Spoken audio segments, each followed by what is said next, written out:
The broadcast is now starting. All attendees are in listen-only mode. Good morning, everyone. Welcome to our next session in the Road to Zero Carbon via COP26 webinar series from Citra and Landor. Today, we're going to be talking about planning for 15-minute centres, something that's been a very popular topic recently, but we've got an excellent panel of speakers to take us through some of the planning best practice and implementation. So I'd like to introduce the panel today. First off, we're going to have some presentations from Hélène Chartier, at the head of Zero Carbon Development at the C4 Cities Climate Leadership Group. Also be joined by Professor Matthew Carmona from the University College London, where he's part of the Planning and Urban Design group, and Paul Clement, the CEO of Ipswich Central Business Improvement District. So we'll have some presentations from them and a short Q&A afterwards. So I encourage you all to put your questions in the question box for us on that. Then I'll be joined by some of my sister colleagues. We'll have a short presentation from Andrew Archer from our Movement and Place team, and then he'll be joined by Emily Walsh, also in our Movement and Place team, and Neil Birch, our Director of Public Transport, to run us through a few more of your questions. So as I said, really looking forward to having some input from everybody that's on the session this morning. As usual, we are going to be recording it, so it will be available to all delegates afterwards and on Landor's YouTube channel to catch up, and we'll also be circulating a slide pack as well. So I'm looking forward to a very interesting and engaging session over the next 90 minutes. So I'll pass over to Hélène to start us off. Thanks very much. Thank you. Thank you for the introduction. So I'm Hélène Chartier, Head of Zero Carbon Development at T40, and I'm based right now in Paris. So maybe next slide, and I think the first slide is really, so no, this was next one. Yeah, just a short presentation of who we are. So C40 Cities, it's really a network of 97 of the world's greatest cities who are committed to address climate change. We are really working with our mayors and cities to help them to accelerate their climate agenda. Our current mayor is the mayor of Los Angeles, Eric Garcetti, and the president of the board is Michael Bloomberg, and our headquarters is based in London. And over the years, we have really become the voice of mayors and cities in the coalition for climate change. Maybe next slide. So just this first slide. I think everybody knows the main concept of the 15-minute city, but I think here I would like to present the way we see that. And the first thing is really, we think that the key concept is really about proximity and equal access to opportunities and services. And that's the guiding principle of behind the 15-minute cities. So make sure everybody can access everything they need within a short walk or bike ride from their home. And the concept, a lot of people say, oh, that's just common sense, and a lot of cities are already doing that. This is true, and this is false, I would say, because if you look the way urban planning was developed in the past decades, actually this concept is really in sharp contrast with these urban plannings that really have dominated in the past century and have seen residential areas separated from businesses, retail, industry, and entertainment, and was connected with the transit system. Here, the idea is really to focus on each neighborhood and make sure that in each neighborhood you can find what make city life agreeable and livable. Next slide. I think something very important is it's absolutely not a top-down concept. So it's really a flexible concept that each municipality have really tailored to their own culture and to respond to their specific local needs. The first thing is really about terminology. So basically, we are now discussing with a large group of cities interested in implementing this paradigm, and they are all using different terminology, and they are all shaping the set of principles. So for example, For example, Melbourne calling 20 minutes neighborhood, Buenos Aires speak about a city at human scale, Barcelona, Superblog, Vital neighborhood in Bogota, the city of short distance. All of these principles are really, all of these paradigms are really gathering the same set of principles that we call internationally the 15-minute city. Next slide. Yeah, so maybe start by just focusing on two main examples from two cities who are really leading this 15-minute city, the implementation of this 15-minute city concept. The first one is, of course, Paris, and that's a concept that the Mayor Hidalgo has framed during her re-election campaign, I would say 18 months ago, before the pandemic. It's of course, and it's reinforced a lot of things that the city was already doing, but the fact to put that together was really a positive vision of the ecological city she wanted to accelerate in her second mandate. So what Paris is doing, the first thing is supporting local and independent shop. So for that, Paris has created a semi-public agency called SEMAES, who really aim to preserve local and independent shop and craft, I would say, craft activities to really by preempting, renovating premises and searching for tenants, keeping rent down and helping them giving them a lot of different support to help them to thrive and to continue to live in the city. The city of Paris really thinks that shop is not just economic value. It's really create a lot of externalities, positive externalities and benefit for the city. They also work on their zoning rule to really ensure an active ground floor and a diversity of retail in each of the neighborhood. The second approach from Paris is the question of social housing. In France, we have a law who says that each city needs to include 25% of social housing. So Paris has increased its objective to 30% by 2030. But I think what is interesting is the fact that they really try to spread this social housing in each neighborhood instead of concentrate them only in the same neighborhood. So they have already developed a proactive policy to make sure that these social housing are everywhere in each Parisian neighborhood.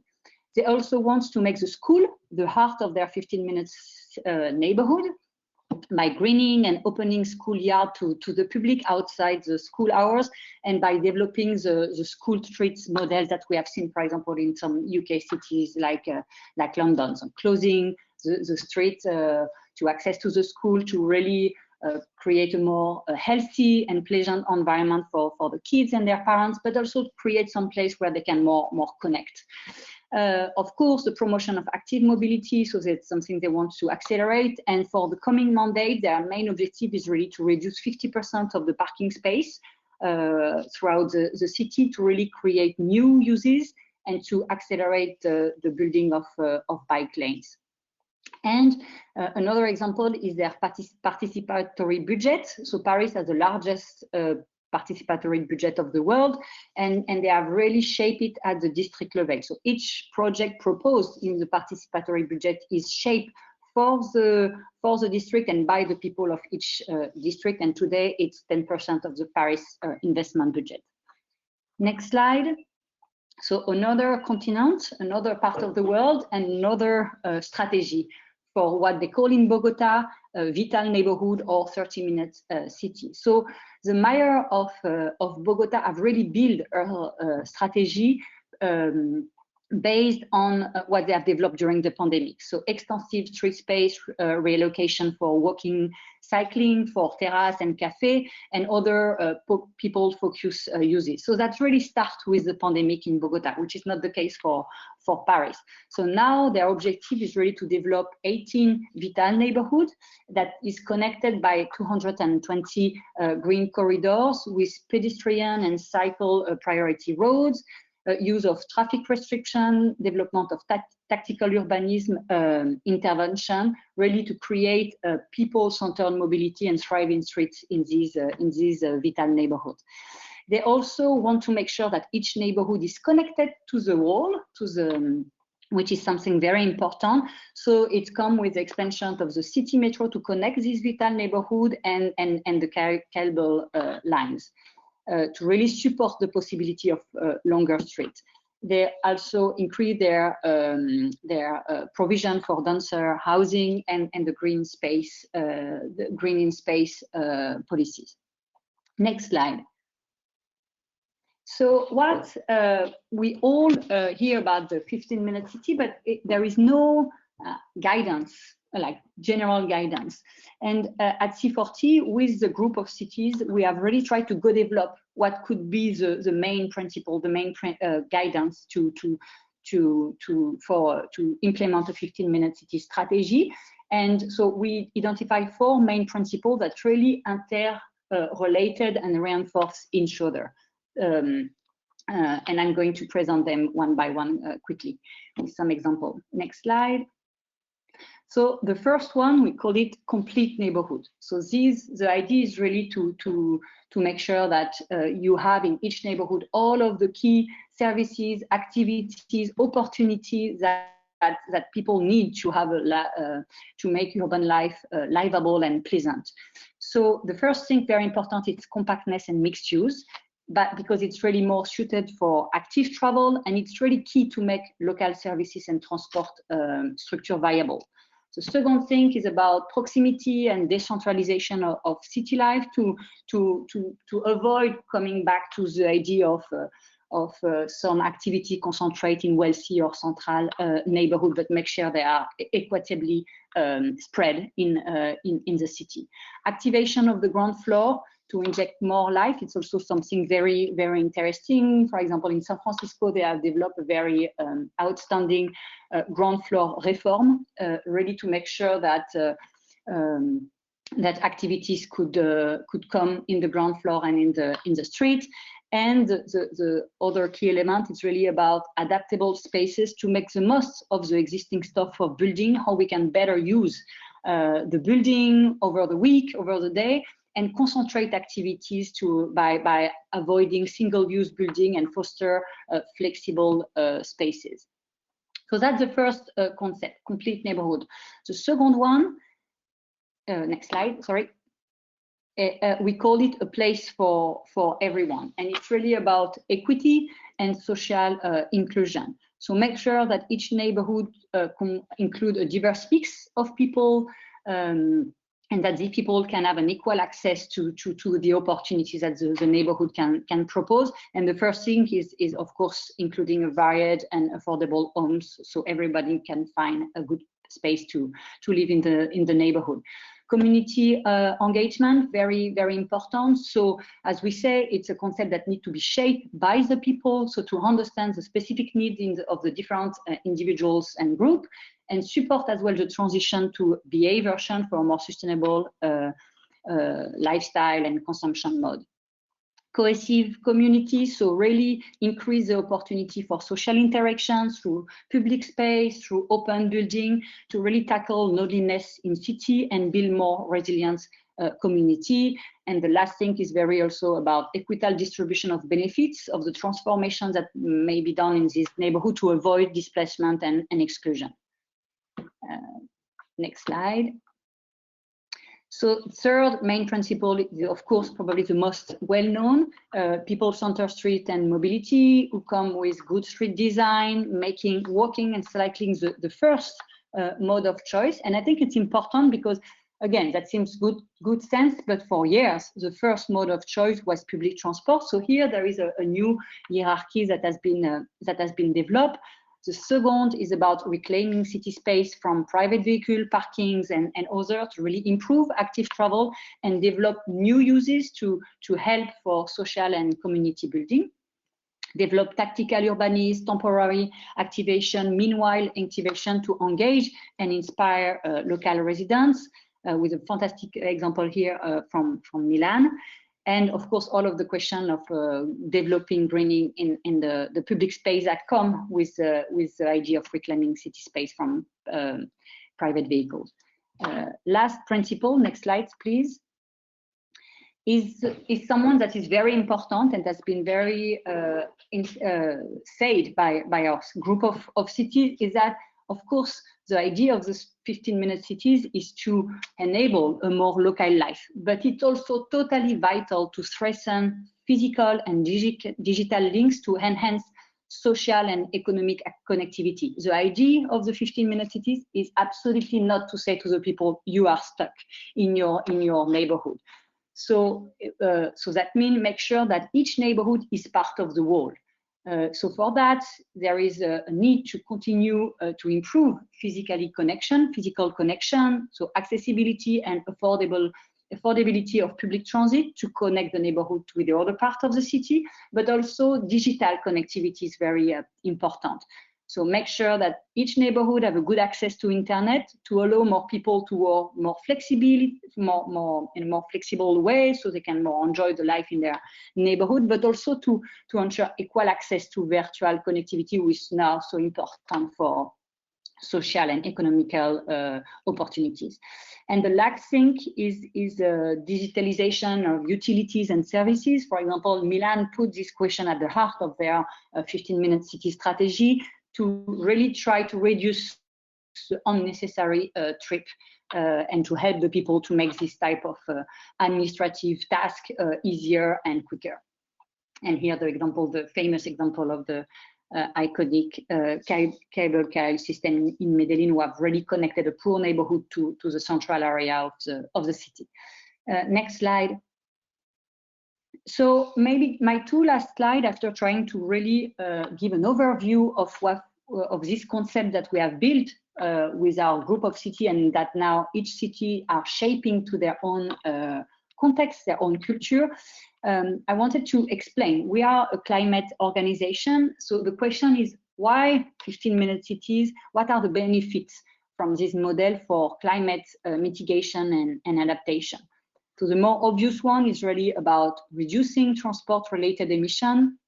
Of course, if you increase people-centered mobility, you definitely put less pressure on public transport and reduce private car use, and also reduce air pollution. So that's the first thing. The second thing is also reducing building-related emission.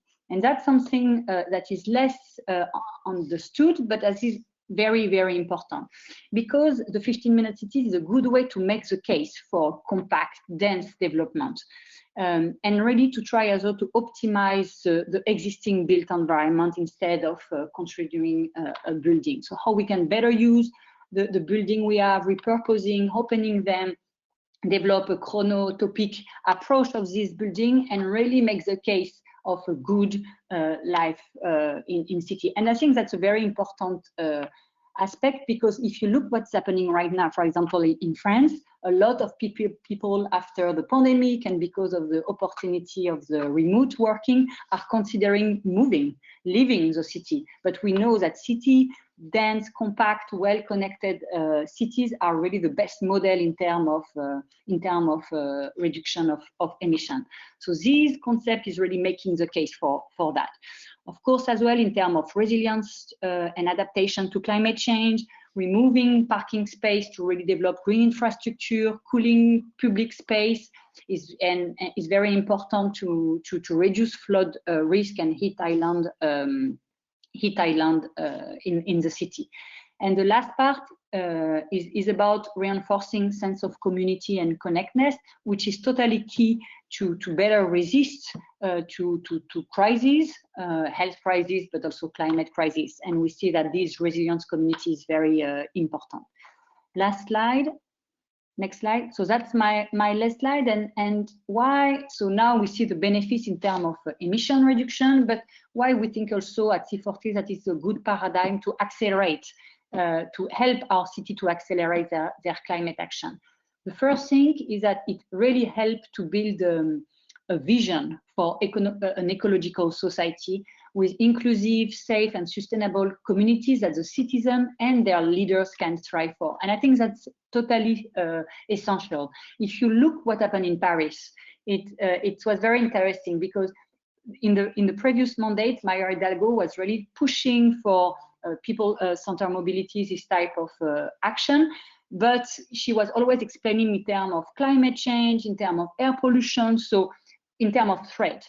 When she proposed for second mandate this 15-minute city paradigm, she shifted a little bit her narrative to really propose an ecological society, a vision, a positive vision where that people can strive for. And that was very well received and very smart. This concept as well sets right at the intersection between the political and the technical, and that's exactly what C40 is doing.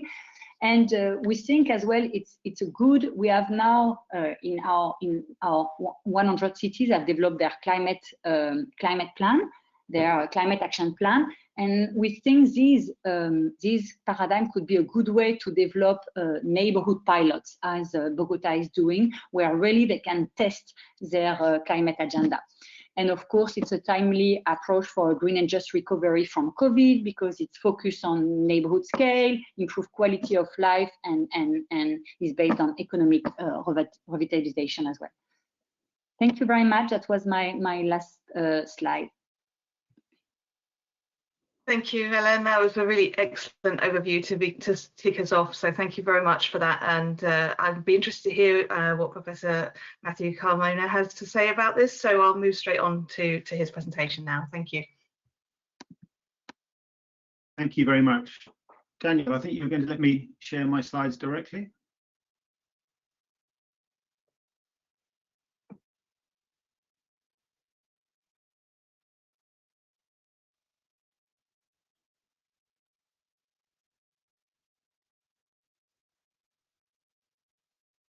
Lovely, I think that's working. So thank you very much. That was a great introduction. What I'm going to do is talk about something slightly different in the sense that I'm going to talk about a research project which looked at the situation that we all faced in the UK during lockdown. And, you know, the pandemic has been an absolutely awful experience for all of us, but as a test bed for living locally, it has a lot, I think, to teach us.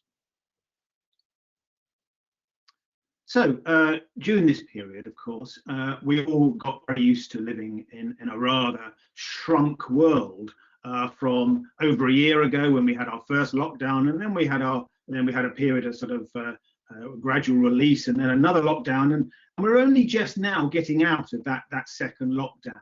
And we've had all sorts of research which has showed really very negative impacts from these periods of living at home.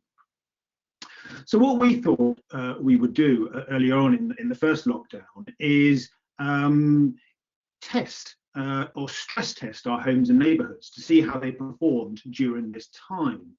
To see how we are living locally and how they are supporting us in our daily lives. And, you know, all of these things in terms of that Hélène was talking about, in a sense, are prerequisites for us to live more locally. So we conducted a survey. It was a national survey. We got 2,500 responses from across the country. We started off by asking people about a whole series of background about you questions to get a sense of their, you know, where they are living and the nature of their place, because we wanted to get a sense of whether the survey, the response, 2,500 sounds like a lot, but we wanted to know whether that was representative of the UK population. Broadly speaking, it was, in all of these different respects, it was broadly representative of the UK population, although with a bit of a London bias, I have to say, to the final response. So what did we find? Well, let's start with neighbourhoods. Our neighbourhoods, most of us, they seem to serve us pretty well. Only 4% said that they were profoundly uncomfortable in their neighbourhoods, but that nevertheless represents almost 3 million people across the UK. We found that urban was just as good as rural and suburban in helping to support people in their daily lives. But people living in neighbourhoods with a lot of high-rise developments certainly reported that they were felt much less comfortable, much less supported within their neighbourhoods. Also, perhaps worryingly, newer neighbourhoods came out a lot worse. In fact, the older the neighbourhood was, the more comfortable people were during lockdown. And owner-occupiers reported that they were broadly happiest with their neighbourhoods, with social renters reporting they were least happy. Why was this? Well, fundamentally, it was access to local amenities and facilities, notably parks and green spaces, and shops and facilities. And what we found is that, in fact, over 10 minutes, people reported dissatisfaction. In other words, they wanted to be no more than 10 minutes from these fundamental amenities, parks and green spaces, and local shops and local facilities, including things like doctors and so forth. They also wanted more space for walking in quieter streets and so forth. So that sort of connectivity that Elaine was talking about. Fundamentally, green space and access to those local facilities. Now, also, our homes, of course, are fundamental as well. Elaine didn't mention that much, but if we're to live more local lives, then we need to feel supported. We need to feel comfortable in our homes. What did we find that people said about their homes? Well, most people seem to be pretty comfortable. About 2/3 of people weren't. A sixth said they were fundamentally uncomfortable. That equates to about 11 million people across the UK. Houses were more comfortable than flats. Again, worryingly, newest dwellings came off worse. In fact, the newer dwellings were the least comfortable they seem to be for us during this time of lockdown. Key workers were less comfortable than anybody else, reflecting the socioeconomic profile, I think, of that group in particular. And again, social renters came off worse. Why were some people more comfortable than others? Well, it comes down to space within the homes and space outside of the home. In other words, access to private open space for people to get to, and enough space within the home itself. Also, there was some reflection on whether people were able to work at home during this period. Because again, if we are to be working and living at home more locally in the future and living more local lives, then we have to be able to meet our various needs, including working at home, if we're doing that part-time or even full-time. About 7% only said that they really struggled to work comfortably at home, but those were certainly concentrated amongst the category of social renters in particular. And people felt that they needed to have a different approach to the internal layout and design of their homes in future. So again, key to success, in particular, access to private outdoor space, even if just a balcony, and also good space standards in the home. We also asked people about their communities. I'm not really going to go through that now because I've only got 2 minutes left. But just a few positives and negatives that people experienced. People felt that they had a much stronger sense of community. We've heard that in the national news during this period of time. That seemed to be very positive. And again, if we're to live more locally, then we need to be more supported by our neighbours, by our communities. And it seemed that that certainly happened during lockdown. There were some negatives as well. In particular, people living in higher density locations, for example, in London, felt that they really needed to have a life that allowed them to engage much more with outdoor facilities and amenities, and they really, really missed that during lockdown. So it's about this balance between the home and the neighbourhood and getting that balance right to allow us to live the more local lives. We finished the report with a few recommendations. I'm going to go through all of these now, just to highlight a couple of them. Really, they're very obvious and relate to things I was talking about. One, that the aspiration should be for everybody to live within 5 minutes walk of a significant park or green space, and never more than 10 minutes. And the other one related to this, of course, within 5 minutes walk, and never more than 10 minutes, of basic range of local facilities, amenities and shops. Now, what I've been talking about here is our home neighbourhoods. This doesn't mean that necessarily this has to apply to the whole city. And I think the recommendation on that, under that, which Helene's also talked about connectivity across the city, is really, really fundamental as well. So we need to think about our neighbourhoods, we need to think about how we get across the city, but when we are within our neighbourhoods and within our homes, we need to feel supported by them. If you're interested in reading more about the research, you can go to the Place Alliance website and download our report called Home Comforts. Thank you very much for listening to me. Thanks very much, Matthew. It was nice to take a slightly different angle there in terms of communities and homes in particular, and certainly some very interesting research to look at. And now we're going to move on to a slightly different angle. I'd like to introduce Paul Clement to talk about his experience of introducing these 15-minute neighbourhoods in Ipswich. Thanks very much, Paul. Thank you, Katie, and good morning, everybody. So as Katie said, what my job here in the next 8 minutes or so is to look at a practical application of the principles of a 15-minute town centre or city. So first thing to point out is I represent two organisations. I'm Chief Executive of Ipswich Centre and All About Ipswich. So those are business organisations. So whatever we do has to be good for business. And then secondly, picking up on Matthew's presentation, we haven't particularly got hooked up on whether we are 5, 10, 15, 20, 30 minutes. We've come up with this concept of connectivity. So if you move on, the next slide shows you, I think it was Churchill that said, never let a good crisis go to waste. So I'm not a believer that COVID has caused the problems that town and city centres are going through. What I actually think it's done is accelerated processes that were already underway. But for us, COVID was a need to respond. So we had to bring partners in our town centre together with a new plan, a new strategy for the future that would respond to what's happened in the last 15 months or so, but actually pick up a new sense of purpose for our town centre. So if you go back to the next slide, go back to history, next slide, you will see this is the reason Ipswich is here. Ipswich is a waterfront town centre. So often when you are looking at your future purpose for your town or city centre, you need to go back to really why was it there in the first place. And Ipswich's waterfront gave it, if you move to the next slide, reasons for connectivity. So, so for those of you that don't know, if you travelled from Birmingham and went 3 hours eastwards, and you overshot by 5 minutes, you'd be in the North Sea. So Ipswich is Suffolk's county town, midway between Norwich and London. But in essence, it's always been a connected town through the ages. Its location has given it access to Europe and beyond, and it's been a gateway into the UK.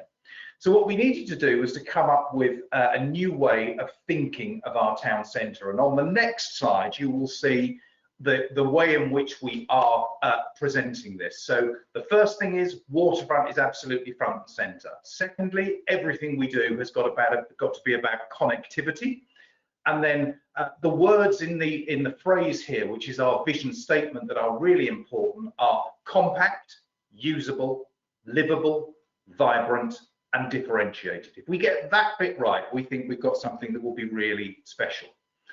If we move on, you'll see that actually everything we've been talking about this morning, and certainly Ipswich's proposals, they're just not new. This idea of living locally and living centrally and having around you everything you need actually goes right the way back to the Greek agora. The reason that Greek cities developed around large squares was everything was available in that square. Whether you wanted to see the medic, or you wanted to buy something, or you wanted to partake in politics, or you wanted to live, or you wanted to work, you did it in this central space. It was a coming together space. So think of our town centre here in Ipswich. We've got a large open space. Think of that like the agora and build outwards from there. And again, if you move on, you'll see that this theme of centralisation and thinking centrally has featured right the way through the last century, from Ebenezer Howard's bringing rural into urban, the Garden City, to Clarence Perry's response to the vehicle through a period of industrialization in American cities, and there it was about neighborhoods anchored around schools. And then probably most famously 1960s, the work of Jane Jacobs, which was about building urban centers for people first, not for developers and large corporates. If you think of people, you create neighborhoods that people invest in and want to be part of. And then if you move on to the next, you will see this is the one that's hit the headlines. But again, just to correct, Carlos Moreno has not come up with the concept of the 15-minute city. He's worked and applied things that have happened in the past.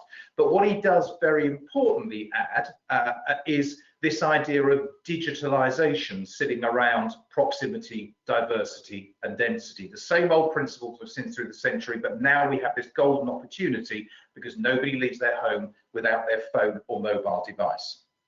So if you look at Ipswich on the next slide, you'll see that we can apply the principles of a 15-minute city, but we've moved beyond just that principle of a time ratio. But if you look at the three biggest assets around our town, train station and the office corridor in the bottom left-hand corner, bottom right-hand corner, our splendid waterfront and university, the reason we were there in the first place, and then to the north, the splendid Christchurch Park, those three create a logical 15-minute triangle for us. And if we now look at an aerial view of the town, you will see those three applied from the air. Next slide. You'll see, oh, there we go. You'll see an aerial view, waterfront in the south, park to the north, and you can see a kind of 15-minute radius, and then that core 15-minute triangle in the middle. So for our connected town, we've got four core principles. So here we go. Number one, the next slide. The fact that people will want to live in the town centre, but they must have around them everything they need to live their lives locally. That means they travel less, but they also get a sense of belonging. So we need to look at schools in the town centre. We need to look at doctors' surgeries, health centres, skills, markets. This is the future of our town centre, and it moves beyond retail. Principle number one. Next slide, principle number two. We mustn't lose the fact that we cannot look inwards on ourselves in that 15-minute triangle. We have to connect with our splendid rural hinterland. Principle number three is that around our town centre, there are several district neighbourhood centres, a bit like Carlos Moreno is developing in Paris, and each of those we will apply the same connected town principles to. And then number four, we think there is an opportunity to pick up on more flexible or hybrid working with people that currently work 5 days or have historically worked 5 days a week in London, perhaps only working 2-3 days a week and wanting to live somewhere. If they could live in Ipswich and we can provide everything around them that they need to live and work on those 2 remaining days, then again, we have an audience that will start to move to the town. So what does this start to look like? We go through the next slides. The first is living and working. We know that people can go back to living above the shop, working in flexible spaces. It's not just about working retail. We can bring light industry into the town centre. We can bring digital marketing into the town centre. Principle number two, we have to provide different kinds of residential accommodation. We are awash with apartments in Ipswich, but it is very difficult in the town centre to find housing with garden space and play areas, and also, in principle, front doors, a front door onto the street. So we know there's an opportunity to convert some of the shops that may not be filled again and actually put them back to residential. The next principle is to bring buildings into use 24/7. So like any town or city centre, we have buildings that sit vacant through the night, and also our university building through the summer when the students are not there. We think there is a more intensive use of buildings that can be applied, and they can be used for things that they are not traditionally used for in their core hours. The next one is to showcase our strengths, and arts and culture is Ipswich's strength, and to make sure that that is front and centre of people's experience living here. Next, getting around. We know that the car features too heavily and that people want to walk, cycle, scooter in their local environment, particularly if they're going to live there. So routeways and access for these means of transport. It's a rebalancing exercise between the car and the pedestrian. It's not anti-car, it's just rebalancing. And then next, you'll see that we need to bring in new routeways. So this is a routeway between the station and the waterfront on the left, and we're starting to design projects that will bring greenery and also open space back into the town centre. And then next, there's an opportunity then to start to transform streets. So this is a street that runs into the town centre from the north, and we know that there is an opportunity now to create a different kind of environment above which people will live. And then next, there are some big highways issues in Ipswich. This is an aerial view of a gyratory system that really separates the waterfront from the town centre, and we now need to look at how we break that up and create routeways for pedestrians and cyclists between the two areas. And then next, as part of the Town Deal project, we're going to spend something in the order of £2.5 million on digitalising our town centre, so that actually what you can do on your sofa at home really comes to life when you're walking around the town centre with your mobile phone. And this not only will allow you to transact in shops, but will bring buildings to life and history to life through AR. So very finally, next slide, the next stage for us, and this is timely, is on Monday, we launch a consultation with residents. Not a consultation into the principles of the connected town, but we want people in Ipswich to shape their town centre. So what is it that they think we need to provide that will encourage them and their colleagues and their neighbours to want to live back in our town centre? Thank you very much. Thank you, Paul. That's a really good summary there as well, and I think now is a good time to bring Ellen and Matthew back into the conversation as well, so that we can cover a few of the questions that have come in from the audience while you've been speaking. So hopefully Ellen's there as well. Hi everyone, so we've got a few minutes for questions. Thank you for those that have sent them in, and yeah, we'll try to get through as many as possible, potentially can follow up if not. So I think I want to kick off with some of the issues that have come up in relation to the urban setting of these 15-minute cities. I think first off, one of the questions maybe to start with Ellen is around maybe some of the services that can't be provided within 15 minutes. So if you've got larger municipal buildings, hospitals, things like that, how do you deal with the elements that might not necessarily fit in to this concept? Yeah, thank you very much for this question. The first thing is, again, and I think my co-panelists also told this, the question is not to say to people you cannot leave your neighborhood. So of course there is key services, and hospital is, you know, a very important one that needs to, we can't have a decentralization everywhere.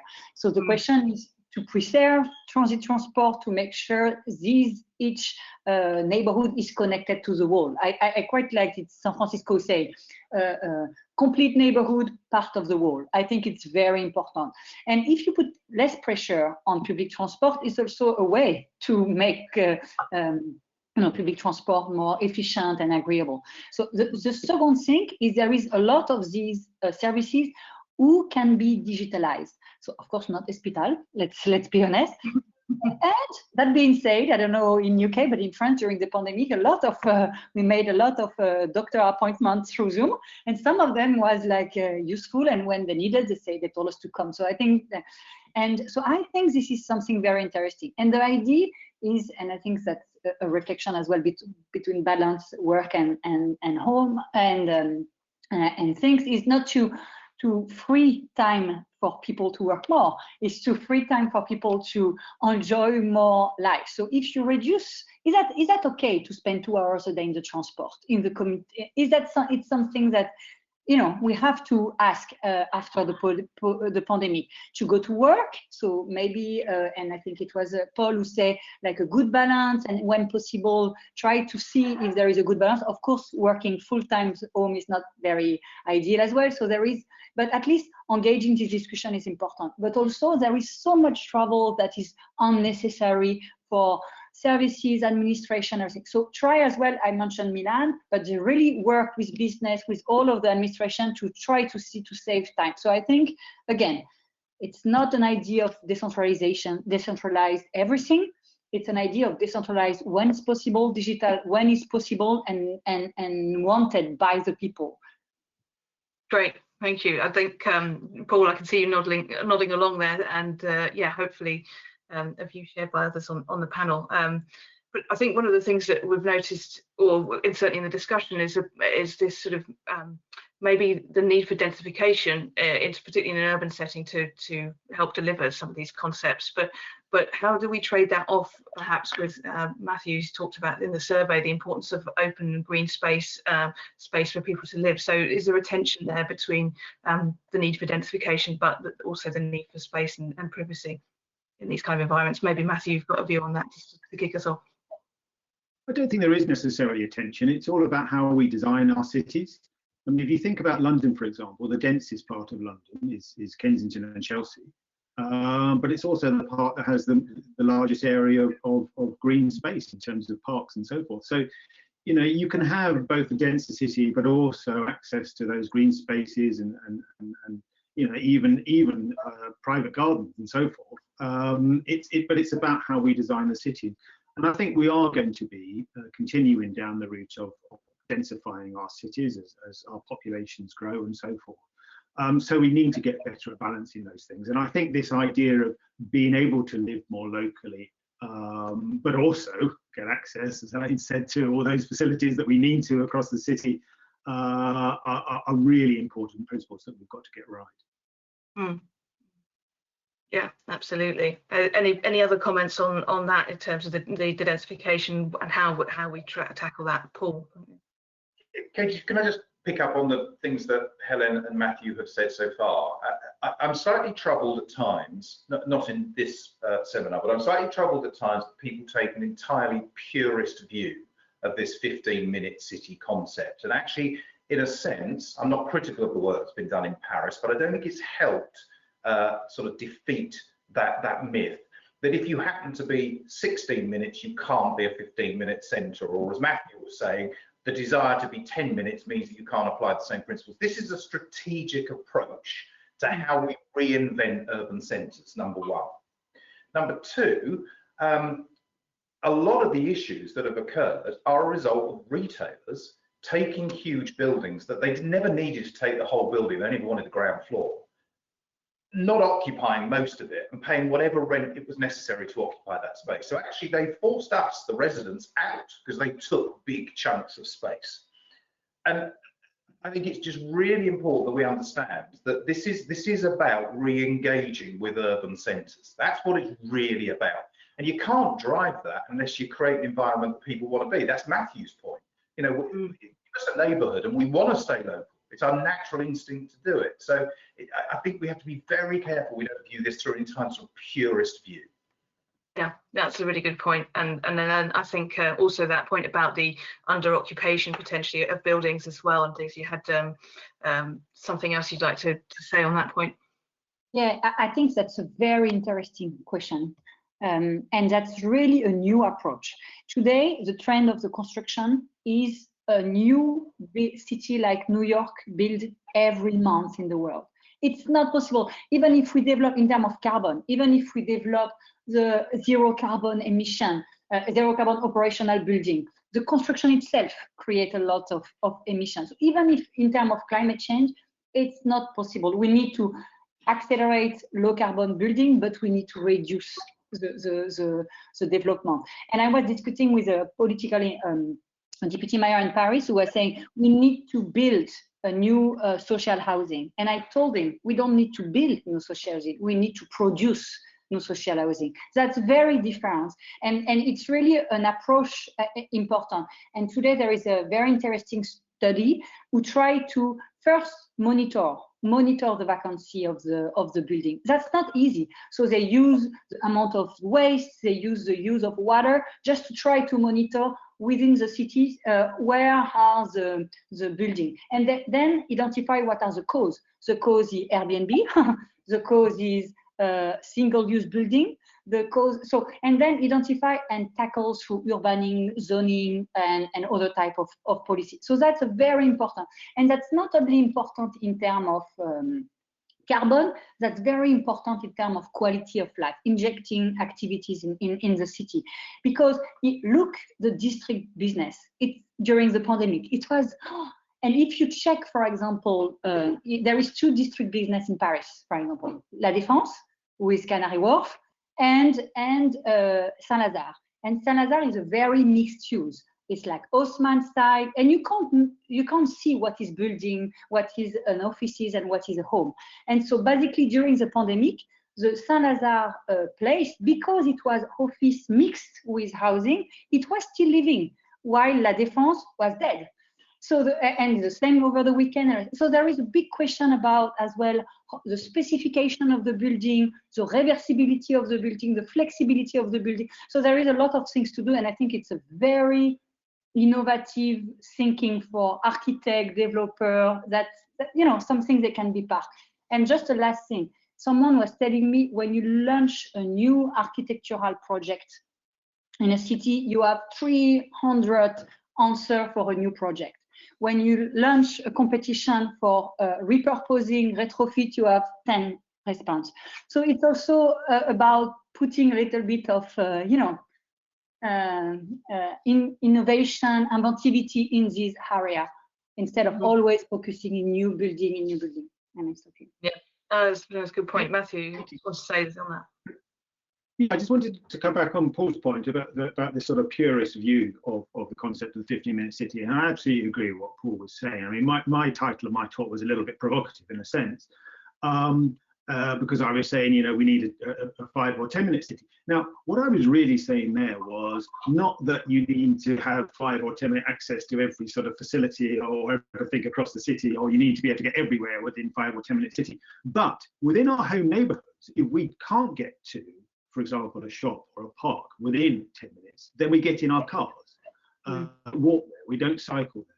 And that seems to be quite fundamental. There are certain distances that we as humans are willing to walk, and if we have to walk longer than that, then we don't, we get in our cars, and that seems to be negative. So there are certain principles that we can build in around times to different types of facilities and amenities and around the city, but that doesn't mean that everywhere the city needs to be within 10 minutes. Yeah, understood. But of course, we have talked a lot about cities and urban areas. Go back to that density point. I mean, is this something that can be applied to rural communities? How do we look at planning for the future as far as rural communities are concerned? Any experience that you can draw on from your experience elsewhere? And then maybe rural communities are. Rural communities, in a sense, are a particular challenge. I mean, many used to have village shops and village post offices and village pubs, and a lot of those have gone because they've become commuter suburbs. Now, maybe there's an opportunity now with us working and living at home more in the future, which we're all going to be doing, for those sorts of more locally based facilities to come back in rural areas as well as in more urban areas. I was listening to the launch of some research the other day, which had a much larger survey, was looking at our well-being, and it was showing that there was a sort of direct correlation between ruralness and urbanness and how good we feel about ourselves. And it was showing, I was quite surprised that actually we were in rural areas that our well-being is actually dipping these days, as opposed to in more urban areas where we're feeling better about ourselves and better about life. So yeah, I think there are particular challenges in rural areas, but maybe this sort of digital revolution will come to our rescue there. Can I do something? Yeah, I think that's a very interesting question. And first, we need to fight against the people leaving the city. I think it's a catastrophe. So I think we need, and that's why I think this model is also something about. I think it was Paul who was saying, or Matthew who was explaining about. Of course, you have a smaller flat, but what you can get if the city can really afford to everybody goods, amenities, and everything. So that's very important. The second thing is that it's also maybe a new model for urban communities. I don't know how it is in the UK, but in France, the dramatic situation in rural area was that the city in France, we have a lot of city, a lot of small city, but the people prefer to to spread the urban around the city, to have their own garden, to have their. So basically, we have city who are still expanding even in rural area, while the center of this small city are empty, because it's so they want to be in the countryside, but they want their garden. So I think it's also a question of bringing back amenities in smaller cities, building again the city center in smaller city. In that case, it can be very positive to have this decentralization and people going to the second level or third level of city, but only if we rebuild the city center and if we don't base this urban style life to individual house with garden, car, and mall. In that case, it's the second thing I think is interesting is suburban area, because suburban area is because not just about city center. And actually, if you check the main challenge, even for Paris, is not Paris. The main challenge is a greater Paris. So it's really the suburban part of the Paris where there is a real opportunity for these 15-minute cities. And in that case, there is one word that maybe we didn't say, it's polycentrism. Of course, you cannot have amenities everywhere, like in city center, like in London, in the central area or Paris. But you can have a polycentric development. So make sure your main streets in the neighborhood are surviving, are thriving, and connect these main streets with good pedestrian and cycling. So that's something I think very important. And a lot of cities at C40 who are implementing the 15-minute cities are focusing on underserved neighborhood and suburban area, and not really in city center. Cool. If I could just chip in there, I agree absolutely 100% with what Helen's just said, with one addition, which is that I think there is a responsibility on those of us that are managing or leading urban centres to not forget the rural. And that's why we've got two core principles in our strategy, which is number one, to apply the same principles to people's district neighbourhoods within the borough of Ipswich. What we do in the town centre should not be at the expense of people's local, but then continually to reach into our hinterland. You know, I'm sitting right in the middle of Ipswich now, and if I were to drive 20 minutes in any direction, I am in splendid, wonderful countryside. And what we do here, Helen, shouldn't be at the expense of that wonderful countryside. We owe a support mechanism back out as well, I think. Yeah, I mean, how does this fit with greenbelt policy and limiting sort of urban sprawl? You know, that's something that obviously we have in the UK, but has been eaten away at in certain areas. Yeah, any sort of, what's the situation in France, Hélène, in terms of limiting urban sprawl and how you deal with greenbelt? I think it's very similar to the UK. I think the past decades has been catastrophic, and there is no a new conscience of that we need to preserve our resource and everything. And again, I think the question is not that we had what was totally crazy. We had at the same time like second level cities who are getting down in terms of demography, but continue to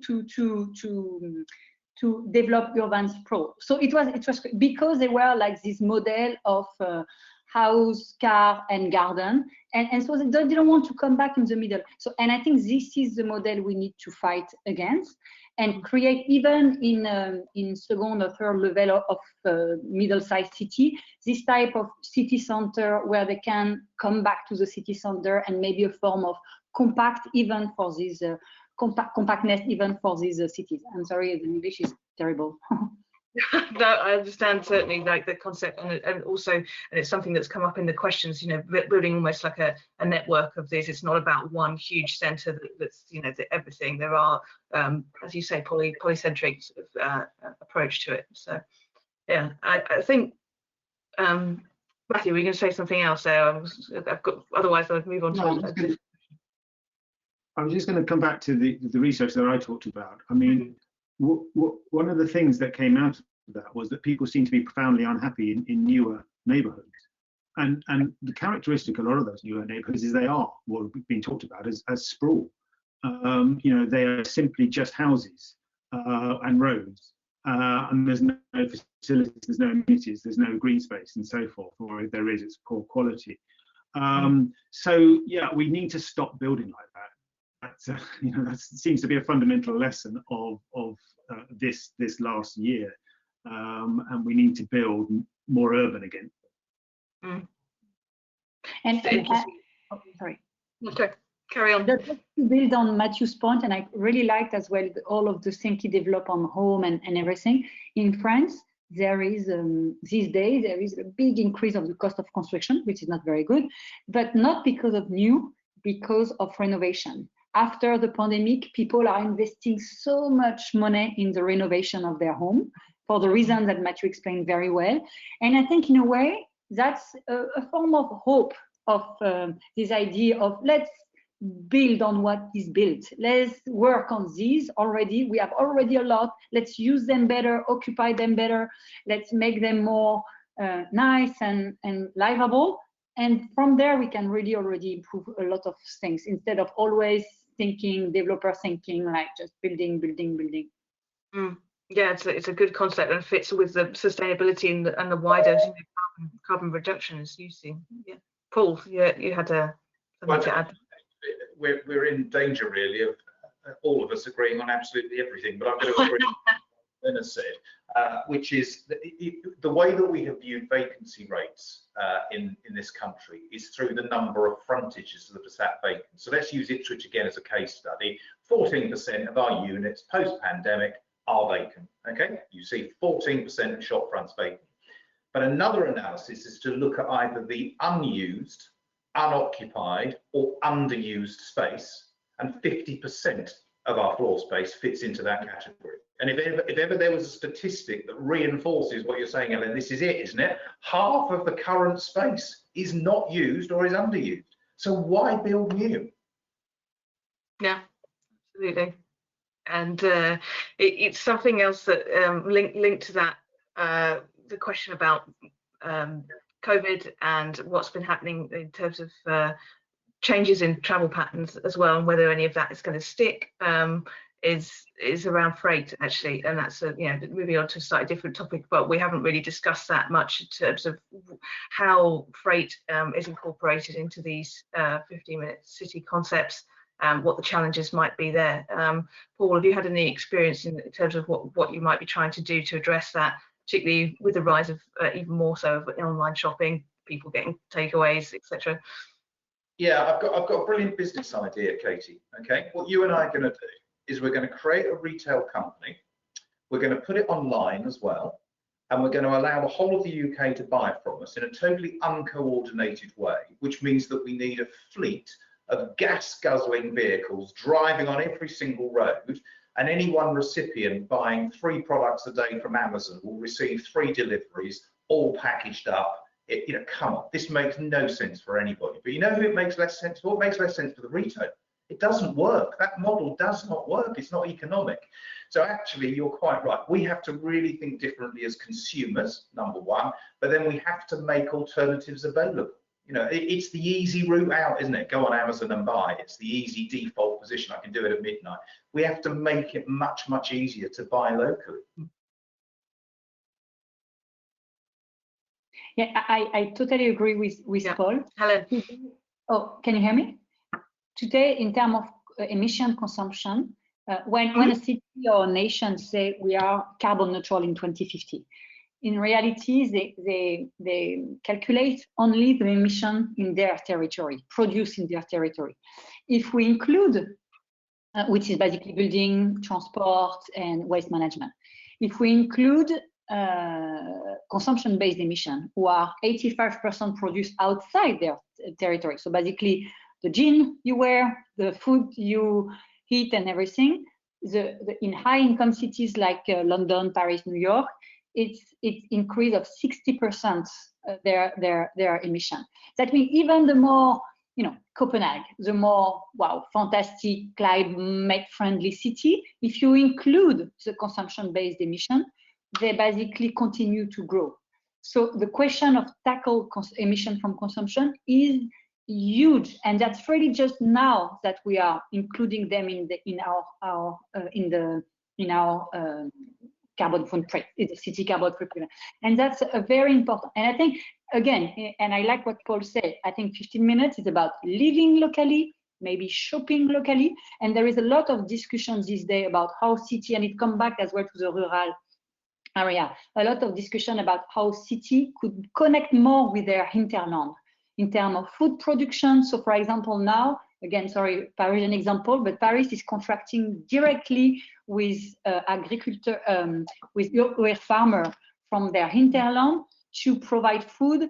Milan is doing the same, to provide food to their school, for example. So basically to make sure they directly, the city and other contract and make these farmer live a decent way and everything. So, and I think it's about food, it's about a lot of different things. And I don't know in the UK, but the first thing at the beginning of the pandemic, when there was a big debate in France about the mask, basically it's like the most easy thing. We were not able to provide masks to people. So basically the government said, oh, we don't need it. And they say that because they were not able to provide masks to the people. And 1 month later, they had to say, oh la la. And why?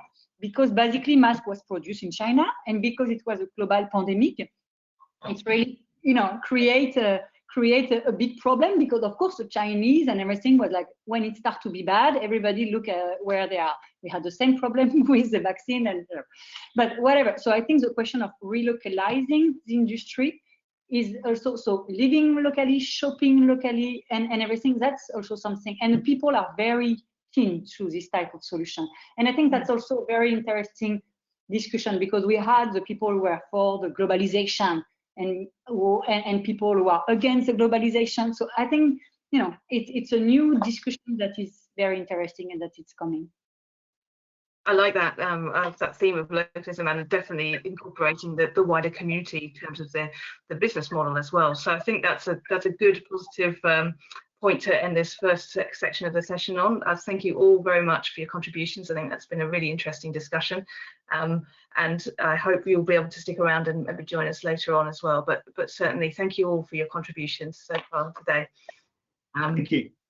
Thank you, Kate. We'll move straight on now to the next section, where I'm going to bring in some of my sister colleagues to talk a little bit about our experience of trying to implement and look at best practice in relation to these kind of concepts. So Andrew's going to give us a short presentation now, and then be joined by a couple of others to have a bit more of a Q&A. So please do continue to add your questions in for Andrew and my colleagues, and I'll pass over to Andrew to get on with that now. Thanks, Andrew. Yeah, good morning, Katie. Thanks for the opportunity to talk on this subject this morning. I think there were 3 excellent presentations which gave that kind of wider overview of the sort of the planning and the social and the cultural needs of these local communities which we're looking to develop. My presentation this morning is, I suppose, moving on slightly, is trying to look at, from a movement perspective, what does that mean in relation to how do we design our sort of our networks within these communities? How do we prioritize walking, cycling, and manage car travel? So there's a slightly different direction. So if we just move on to the next slide, and we'll move on again, thanks. So with that, I'm just going to touch upon briefly some international experience, which has shaped how we travel, and what does that mean in terms of encouraging sustainable travel at that local level. I think Helena touched upon this earlier on, but some of the benefits of livable neighborhoods, if we design that, what can we achieve, goals for successful implementation, and finally some questions which I still haven't answered, and hopefully at the end of this debate we'll be able to answer jointly. If we just move on, thank you. So Paul touched upon an earlier point, interesting. Let's not be too purist about this in terms of what is a walkable neighborhood, but also Matthew did as well, said, well, there's only so far people will walk. So what I've done is I've delved into some interesting examples from around the world as to the different sort of walkable length communities which are being developed, ranging from Portland, Oregon, and Melbourne, which I suppose is some of those New World examples which are looking at that 20-minute walking environment. Helena touched upon in quite a length at the Paris in terms of the 15-minute, and some of the cities and what that's achieved, down to the 10 minutes in Ireland, which is where I'm based. We're looking to 10 minutes, communities and areas, and that's being embedded into development plans. But then moving further down the scale, down to, as Paul touched upon earlier, this isn't new. Perry's neighborhood in New York in the early 1920s looked at the 5-minute principle. How far can we walk in a quarter of a mile? And finally, and obviously I can imagine each of you at home are looking at this and going, this is absolutely absurd, you know, the 1-minute principle. But actually it is quite interesting. And I'm just going to touch upon this, the idea of this 1-minute neighborhood idea, which is being developed in Stockholm at the moment. Move on, thank you. So in terms of Melbourne, who are looking at the 20-minute neighbourhood, I think one of the key things, and we'll touch upon this later, that they've been developed is really about the success of these 20-minute neighbourhoods has to be driven from the high level. So it's being delivered, promoted by the Victorian government, and that's then being underpinned by a plan which they have, their 2017 to 2050 plan, which sees substantial growth within the city, and with that substantial ambitions in terms of reductions in carbon emissions. And central to all of this is the concept of the 800 meters walkable catchment, so that all of your daily local needs in terms of shopping, cultural needs, social needs could be met within an 800 meter walk. And really underpinning this as well, which is really important when we're defining what we mean by these neighbourhoods, they've got very clearly defined hallmarks within the Melbourne example, so that it's measurable into how they want to achieve this. They're looking for safe, accessible and well-connected places for pedestrian cyclists, high quality public realm and open spaces, services that can be met, you know, in local and walking and cycling within that 15-minute catchment, but acknowledging the fact that, as Helena touched upon, we're not looking to keep people within this hub. We have to make sure that they're well connected. So access to public transport is critical to this. We move on to the next slide, thank you. So within this, the Melbourne 20, that there's a number of next steps and lessons learned which are being done this. So firstly, that critical to this is that they're reviewing the planning provisions, that the 20-minute neighbourhood is then embedded within that process. It was also then interesting to hear from Helena earlier, and good to see that there's a guidance and toolkit as transport planners and engineers. We're very good at branding something as a 20-minute neighbourhood, but how do we guide people to do this? How do we measure this? So Melbourne have been very good in the process in developing that guidance and toolkit, and it's very good to see that Helena is also going with that. In terms of joined up thinking, it's not about just providing the 20-minute neighbourhoods. These have to then also be embedded into major infrastructure projects to make sure, for example, bringing along walking, cycling infrastructure as part of those as well. And that also needs to be monitored. So Melbourne at the moment have undertaken a number of pilot schemes and are now in the process of monitoring the performance of those and then coming up for recommendations with how that can be improved. And then from that, then they're going to be looking to obviously then scale up those pilot schemes to across the wider Melbourne area. And with that as well, they're really looking to put, which is called support the movement and framework by something called a principal pedestrian network methodology. And this is where they start to look at, you know, how far within these communities is it walking to all of our needs in terms of shops, in terms of places to work? What are those shortest distances that people want to travel to get to those areas? And then how do they tackle those areas in terms of improving the quality of the local environment where there's lots of pedestrian movements and activity? Key to that then is also as well as promotion. Obviously the city belongs to the people. It isn't for us planners to design, and really something which is key to getting buy-in is the communications that they do in terms of early engagement with the people, sending out clear messaging. And then finally, again, encourage councils and whole of government coordination. This is about, you know, getting all levels of government engaged in this for it to be successfully implemented. Thanks. So again, I don't want to touch upon it, probably move on from this slide, but I think what was interesting for Helena was she mentioned again the fact that this is really being driven from the top. Mayor Anne Hidalgo has really, from very early within a manifesto, is to make sure that every resident should be able to meet their essential needs within a short walk or bike ride.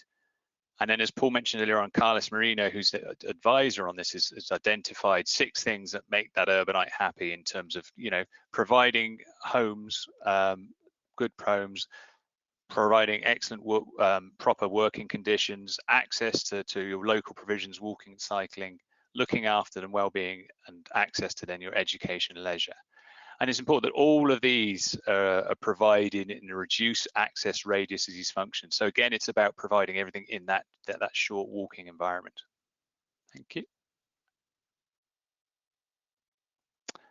I think Anne touched upon, Helena touched upon this one earlier on, so I think we'll move on. But what I think I like about this is the fact that it touches the fact that the multiple use of spaces within the set. So not having a building for a single use, but having, as Helena touched upon, schoolyards, which have then nighttime uses for sport times facilities, and to make sure that there's constant activity throughout the day is really important. We just move on from that one. So then, as I said earlier on, the street level, the 1 minute concept, it sounds absolutely absurd, but it isn't really, because this is about getting local people living within the city engaged with their local environment in terms of walking and cycling. So this has been very much a public and private partnership undertaken by Street Level Arcus, a think tank in Sweden. And the idea being that with this public and local partnership, that people living within the community work with local architects to help design the space directly outside of where they live. You know, so reallocating some of that road space, removing some of that parking, providing little, as you can see in the image on that left-hand side, parklets as well, improve, you know, as you can see there in terms of mobility, scooters, cycle parking, places to sit. And it's an opportunity then for the local people to engage in that area and then to start to create an environment which then does foster and encourage walking and cycling. Move on to the next slide. So with that, what are the key lessons learned? And I think this is really some of the points that Matthew made earlier on were really interesting in terms of, you know, what do we need for people to engage in that local community? So what I've done in here is I've really distilled down into these 6 points. What are the key things that we need to do at the local level, at the design level, to encourage walking and cycling in that community? And this is really builds upon very much, it's very much, I suppose, mirrors some of that healthy streets approach that Transport for London has done, Lucy Saunders promoted, and it's pretty much, you know, things that you would, in terms of human behaviours that you would expect to influence are the ways that we travel. So firstly, touching upon the point that Matthew made earlier, we all live busy lives, but I think it's more than that. We're a little bit lazy. Anything more than 10 minutes is just, as Matthew mentioned on, just leads to people's dissatisfaction. So as we design these communities, we need to make sure that people can walk and cycle in the shortest possible route to where they get to. So that's providing good walking, cycling connectivity, but also incentivizing that, because if people can drive to make that journey, they will drive to make that journey. So it's putting in things like, as you can see in the image, filtered permeability, where pedestrians and cyclists can get through, but maybe cars have to have a little bit of a longer journey to get there. So it really incentivizes people to walk and cycle to make those journeys. We need to make it as easy as possible for people. We all like to be stimulated. So as Matthew mentioned earlier on, and Paul as well, we need to make sure that our centres are commercially, socially and cultural interesting places to stay. We need to make sure there's visual interest. So that's in terms of using things like street art, providing places where people can sit and read and meet. It's very much to make sure that people are interested and stimulated in that local area. We're social creatures. So when we design our streetscape, and it's really about putting people first, as Helena touched upon very much earlier on. So it's about providing opportunities and sufficient space for people to meet and recreate. And it's about, as again, back to that Paris example, providing activities at street, which leads to an engaging area both night and within the day. We like comfort. We need places to rest. We need places to shelter from the elements when it's raining. We need to make sure that we design our streets for people of all different ages, people with reduced mobility needs, the old people as well. And so, as you can see, as an example in here, that's from a local community where we are in Black Rot. It's a COVID scheme which has been put in place, and you know, in here we've repurposed, we've taken some of that street place and put in seating, put in areas of trees for shading as well, and it's really popular, and I'm hoping that at some point some of those temporary schemes will be made permanent. We need to feel safe, so when we design these networks and we design for pedestrian cycling, we need to make sure that we provide sufficient space for those needs. Where we need to provide segregation from other modes, we should do that, physical segregation, but we also need to provide an environment where people maybe don't need to segregate, where we can share the space. And that means maybe reducing, as I say, the car movements through some of these areas and managing that car demand, reducing the amount of on-street parking where need be. And finally, we crave tranquility. So something which Matthew touched upon earlier on, we really do need green spaces within our cities. They're good for our well-being, they're good for our productivity, they keep us active, they keep us healthy. So when we design these streetscapes, we really need to make sure that we build into that opportunities for landscaping, opportunities again for shading, and to encourage a diverse biodiversity. Okay, thank you. So if we do this properly, who's going to benefit?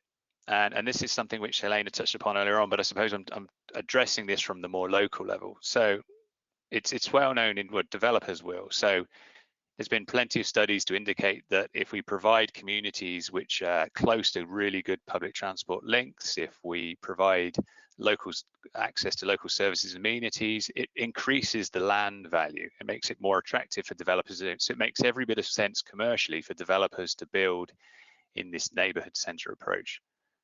Local authorities also benefit because there's less need for costly infrastructure.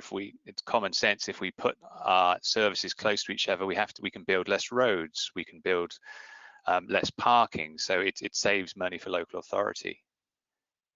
It provides benefits to residents. It creates an environment which is less stressful for people to work in. It requires a quieter place for people to live, and it improves access to local amenities, health, and generally benefits people, providing a real choice for transport without needing to have access to the private car. It benefits to just the wider community in terms of opportunities for socializing quieter. It also provides benefits for local businesses, increased footfall past local shops. And it really touches upon, I think Paul made a really interesting point. We really need to reinvigorate our local town centres. And in doing so, I think that the 15-minute neighbourhood really does that. It helps to reinvigorate and provide economic support for local communities and shops. And finally, and most importantly, we are in a climate crisis. By providing an environment where people can walk and cycle within short distance, obviously we're going to reduce the carbon emissions and sort of work collectively to try and reach our climate action goals. Okay. And finally, goals for successful implementation. As I mentioned at the beginning, all of the cases where this has been implemented and has been successfully implemented requires strong leadership from the top, and it needs to be championed at the highest level. Without that, obviously there's a fragmented approach to how this is delivered, and it just doesn't reach any of that success. It needs cooperation between both the public and private sector, both local governments, communities, and interest in industry to make this work. It needs to be embedded in planning as has been undertaken at the moment in terms of, and it needs to also be streamlined for delivery as well, to try and encourage development as it comes forward, development which contributes to this 20-minute principle, that it can be streamlined and move forward through the planning process. Whilst we don't want to be over prescriptive, we need to make sure that there's clear defined standards and guidance for design to help people to help local authorities, to help designers when we're designing these communities, to make sure that we're meeting certain goals we want to achieve. It's vitally important that we get community partnership. As I mentioned earlier on, frequent and clear messaging. We build the cities for our people, and we need to make sure that they buy into this principle and they support this. Trial and monitoring is really important. We've just gone through, as mentioned earlier, obviously we had the COVID experience, and it's given us a real opportunity to trial new ways of moving, lots of new different ways of designing. A lot of those temporary activation areas are hopefully now going to be made permanent. But trial and monitoring is really important and the best way to test new ideas. And finally, and as Helena touched right at the beginning, it's really got to be about people first approach. It's not about transport modes. It's about putting people at the heart of this as well. So just to wrap up on the last slide, there's a number of questions still to be answered, which don't necessarily know whether I can answer all of this, but they have been explored quite well in the previous one. If we're going to be promoting local living, where does this leave our city centres? From my own experience, I live in Dublin, and I live in one of the suburban areas, and it's been great, the local living, and I think it's really been embraced in the community. But as we can already see, our cities are starting to wither slightly. So how can we promote the local living while still supporting our city centres? Low density areas, are there any lost causes? So again, as I mentioned, I live in Dublin, which has got a density of around 4,000 to 5,000 people per kilometre squared, and a lot of locations in the likes of Paris and Barcelona, we're talking more 15 to 20,000. So we need to make sure, for this to work, we need to make sure we got the right density to do this. There's a number of residential areas, of single, just large residential areas, as Paul touched upon earlier on, and Matthew as well, some of these new residential areas, which are just of such a low density. How can we, in effect, retrofit that to make sure that we can bring in these principles of livable neighbourhoods to encourage walking and cycling? Are there lost causes in doing this?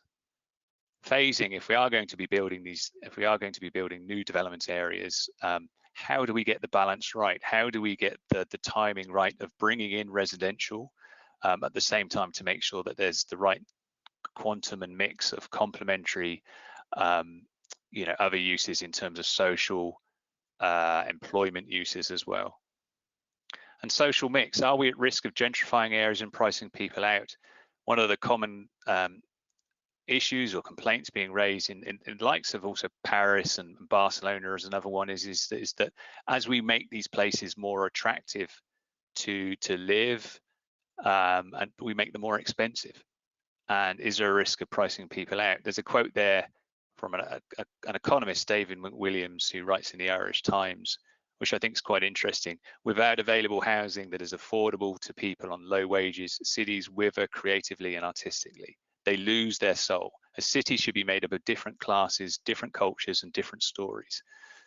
So it's really important as we develop these local neighbourhoods and communities that we make sure that we get the right social mix and balance in there, so that people of all groups can live there. And again, this was actually discussed at length already, but I thought it was an interesting point about rural communities. How can we make sure that they're obviously not left behind in this process? The Midlands Connect programme have developed a rural mobility toolkit, which is a kind of a very, I suppose, a useful way or another way to make sure that the rural communities aren't left behind, and looking to improve access to both digital and sustainable infrastructure. And it's something that we need to make sure that is obviously is looked after. And then finally, the final point I want to make, funds. Who pays for all of this? As we start to look at some of our communities where we are trying to make them more livable neighbourhoods, there is a huge deficit in walking, cycling infrastructure, so a huge deficit in social and cultural infrastructure. If we're looking to make sure that we build our neighbourhoods as attractive and livable, then there needs to be substantial investment in some of these locations. Okay, thanks very much, Katie. I'm not sure if that was the 10 minutes or not, probably a little bit longer. Apologies for that. But if we just open up for questions. Yeah, absolutely. Thanks, Andrew, and thanks to all for sticking with us. As Juliana said, hopefully you can stick around for another 10 minutes or so for a few questions and answers. There was certainly a lot of ground covered, and I think a lot of positive points to be made about this sort of 15-minute concept, and particularly the people-centric nature of it. But I suppose now we've got the difficult questions of, well, how do we actually implement this? What are the next steps? So I'd like to bring in Neil and Emily to join us as well to cover some of that ground and some of the areas that we haven't talked about. Thank you both, and yeah, thanks all for the questions that have come in so far. I suppose I'd like to kick off actually from something of a particular transport point of view. We've talked a lot about walking and cycling and active modes generally, but what do we see as being the role of public transport in all of this? You know, is it an enabler, or is it sort of threatened or challenged by this concept? Neil, have you got some views to kick us off on that? Yeah, I mean, I'm really excited by this concept as something that is really positive for public transport. The problem that public transport has faced for the last 50 years is that activity has become more dispersed and less dense, and that really just doesn't lend itself to high quality public transport. We've had the concept for a number of years of transit oriented development, where developments are focused around a transport hub. And I think we can build that into 15-minute, 10-minute, 5-minute, 1-minute neighbourhoods. I think it will be absolutely fundamental to it. Paul made the point about Ipswich and the need to connect the neighbourhoods in Ipswich to the surrounding hinterland. Anyone who's not been to Ipswich, by the way, get there for your holidays. I've been twice. I'm going again next year. It's fabulous. And you do want to be connected in and out of Ipswich and to the other places. And public transport is the sustainable way to deliver that. So we can sort of have our cake and eat it if we get it right with public transport. We do need to acknowledge, and I completely accept this, that public transport can also be part of the problem. You don't want livable neighbourhoods that have got diesel buses nose to tail through the middle of them. That makes them very unpleasant places to live, and people won't want to do that. So there are challenges, but I think this concept is really exciting, and I think actually could really kickstart public transport, for the 21st century. Great, and I'm sure Paul will be collecting or giving you his commission shortly for your but Emily, Andrew, have you got other good examples from work that you've been doing about where we've been able to successfully integrate public transport to complement this kind of concept?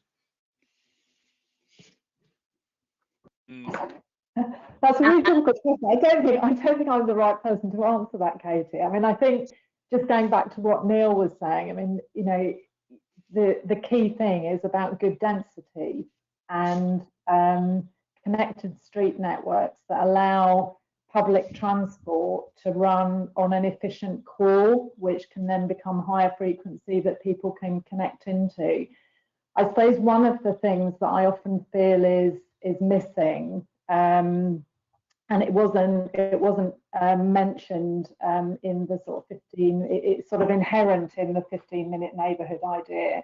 But is this thing about how you structure interchange, so you make sure that cycling networks land on small hubs. That hubs are located where other uses are, a school, a shop, and those sorts of things. So I think one of the key things is about layering up transport infrastructure and the hierarchy within the street network to the land use and the public transport networks, which take you wider, to the rural area or to the hospital, to the wider things that people need to go to jobs when we travel into work. So I think that's a layer we need to think about.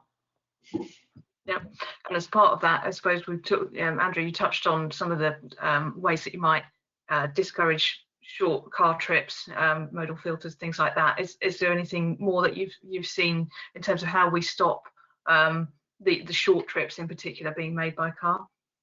Yeah, I think one of the key things really is demand management. It's as somebody mentioned in the chat earlier on, it's really this carrot and stick approach.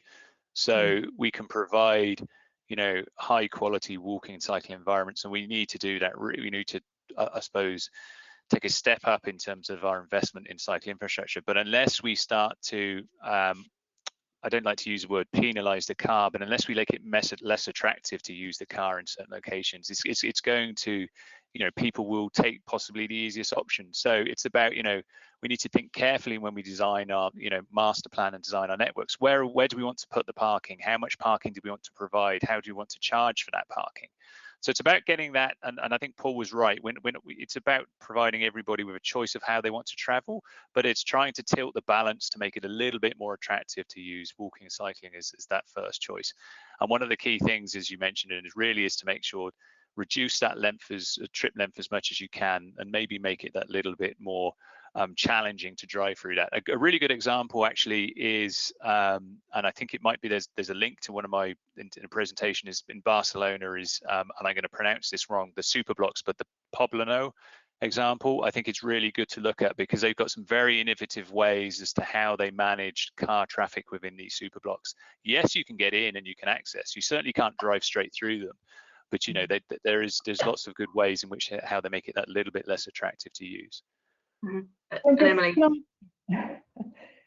Yeah, traffic management is obviously critical, and speed management. I think one of the things that we don't talk enough about from a sustainable transport point of view is just enjoyment, because you know, one of the key things about, you know, good local neighbourhoods is it is actually enjoyable to walk and cycle. We haven't got enough cycle networks that are truly inclusive and enjoyable for everyone in the community, which is why LTN 120 is so welcomed, because it's specifically talking about 8 to 80, you know, door-to-door cycling. So I think, you know, we need to think about the experience of walking and cycling possibly more than we do. And I think one of the things that certainly we've started doing in some of our projects is map quality of streets, so doing for walking and cycling, and starting to think about, you know, how good locations genuinely are for people to walk and cycle, both in terms of what's provided in terms of straight facilities, you know, the quality of the facilities, but also how those facilities feel to use as well. So I think that's something, you know, something we need to think about. One of the things I was sort of reflecting on, you know, it's such a simple concept, this, but actually it's so complicated to get it right. And, you know, we have a different set of challenges everywhere. So the model for implementing this in different locations will be different everywhere. So good analysis, including looking at the quality of these networks and the patterns of land use, the patterns of public transport, the opportunities of public transport is going to be key, I think, to identifying what you do in each, you know, in each location. Yeah, absolutely. And I think you know, talking about the people-centric nature of it, and road safety often comes into discussions about cycling and segregation things. But a couple of our attendees have raised the issue of sort of personal safety as well, and urban design can be really important in that. I know, Emily, you've got a role on the design council as well, haven't you? So, you know, are there examples there that you could draw on, or experiences where we need to think about personal safety and how that's designed in to these new communities? I think, I mean, Andrew talked about it in his, was talking about overlooking an activity. So I mean, you know, if you have a neighbourhood where there is good overlooking for a lot of the day and evening, because you know, you've got houses facing onto a street, or you've got, you know, active frontages at ground floor, and more importantly, almost, you've got people walking and cycling around. So it's the sort of eyes on the street thing. So all of these things, if you get them right, sort of add up. I think, you know, we need to think not just about, you know, the data about accidents. It's about perceptions of safety as well, and we have to sort of listen to what people are saying about how safe they feel, and then respond to that. So the principles of good urban design and people walking, cycling around will help people feel safe. So it's a virtuous circle. Yeah, absolutely. And I think just drawing on some other concepts as well that have been touched upon here is digitalization is something as well in terms of connectivity, but obviously that can lead to exclusion for certain people. You know, what do you think is the role of digital revolution in terms of connectivity in these cities? How do we make sure that it's inclusive for everybody? It's a big question, but you know, if there's anybody, maybe Neil, I mean, certainly in terms of the role that digital can play in public transport, I think is an important one. Absolutely, yeah. I mean, it feels to me like I think it was Matthew who sort of flagged that you know, that we need to make these neighbourhoods as easy to use as possible. And as director of public transport, I would like people to include public transport in the way that they use these neighbourhoods. And digital has a key role to play in that, helping people to understand where the public transport network can take them to from where they live is absolutely fundamental, and it's a real challenge, which again the the industry has struggled with for the last 50 years, and digital actually allows us, you know, a real revolution. Smartphones, the ability just to pick your phone up and plan a journey, probably gives you a lot more confidence about, you know, living in one of these neighborhoods that might feel a little bit disconnected compared to more traditional places. So yeah, I can see a real key role for digital in that. I think and it was kind of a point raised earlier on in terms of the rural communities debate. I think it plays such a huge role in rural communities. We do have, you know, that whether we like it or not, there is a desire to live in a rural communities and rural neighborhoods, and I think that's important, and we need to embrace that. And you know, in terms of how we use digital information, just for simpler things in terms of, you know, the broadband connectivity and giving people the opportunity to work at homes, to providing remote working digital hubs within these rural communities, to providing, as Neil was mentioning, you know, in terms of app information, in terms of providing information on public transport connectivity where you know, public transport isn't as good. It's important people know when it arrives.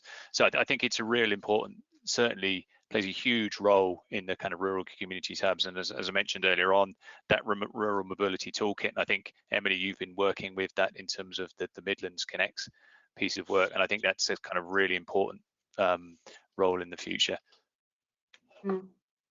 Yeah, absolutely. I think it can be about bringing communities together as well. I mean, next door might not always be the best example of that, but certainly, you know, exchange of ideas, you know, and connectivity in terms of local communities, even for isolated, well, you know, seemingly isolated sort of geographically. I think that's an important role, definitely.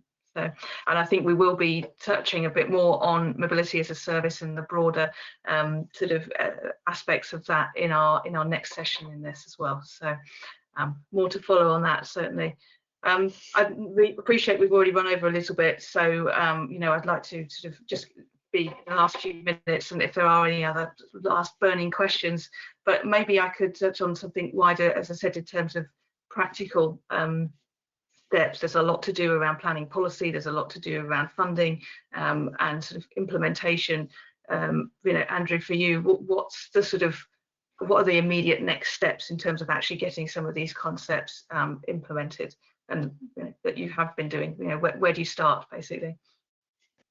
In terms of the creating of livable neighborhoods. Yeah, absolutely. Yeah. I think again, I mean, it's one of these things where we need to learn from experiences of elsewhere, and I think as an example, I think the Melbourne one is an excellent website and really is worth to go and visit. And it's about trial and error. I suppose one of the good things that COVID has brought through is the fact that it's given us a bit more freedom to try new ideas, to trial new urban realm schemes, and to do that, to learn from those and then to implement those. So I think the next steps really for us is to get more into, and not spend too long in planning and delivery. I know planning is important, and we're a planner, so I should be saying it is, but we really need to be trialing and delivering on these and making some of these bold steps a lot quicker. So I think, and the other thing I thought which was quite important is that, and I touched upon it in the presentation, is that we are quite good at coming up with concepts and taglines and like this, but we need to sort of be clear and guide, what does this actually mean in terms of implementation? What are the standards we need to set ourselves to make sure that they actually do work? But again, I suppose coming back to the main point is about sort of monitoring. We need to plan, monitor, and deliver. Really, we need to move on to this. Thanks, Andrew. Neil, have you got anything to add on that in terms of your next steps, maybe from a public transport perspective or more generally? I think one of the key things, and again, a number of the presentations touched on this, I think one of the key things is joining up the various actors and stakeholders. There's a lot of discontinuity between public transport authorities and wider transport authorities, and then disconnects with wider planning authorities, even within the same council entity. And quite often, you know, a very complex landscape of different sort of authorities, and that makes delivering these sort of integrated solutions so much more difficult. And I think Andrew's point that he made in his presentation about having a visionary guiding leadership, dynamic leadership from the top, banging heads and bringing all of this together. I think that's absolutely crucial to success. Yeah, thank you. And Emily, any last thoughts from you on the next steps? I think that it's really important to develop shared outcomes, because this on the face of it is a sort of simple concept, but everywhere is very different, and actually there's lots of different layers to it. And as both Neil and Andrew have said, trying to get everyone aligned, because every little step makes a difference. And I mean, a lot of this is about actually development and change in existing areas. And you have, in the UK, certainly two quite separate decision-making processes, which is land use and transport. And although we've talked for years about better integrating them, it always still feels pretty separate to me. So I think one of the key first steps is about outcomes, is about developing shared outcomes, and then identifying the steps that you need to take to deliver that. And I think the other thing so it's a sort of vision and validate. It's back to the vision and validate idea, I suppose. But I also think it isn't just for professionals. We don't have all the answers, and local authorities don't have all the answers. Communities have some of the answers. So I think it's about developing shared outcomes with the professionals that are advising local authorities, communities as well, and then identifying those things that each is best placed to deliver for that local community. And in very small areas, some of that might be about stuff that is delivered by the community, enabled by local authorities, like parklets, for example. If you're having to transform a train station, that's going to be led at a different level. But I think it's understanding those different layers of delivery as well.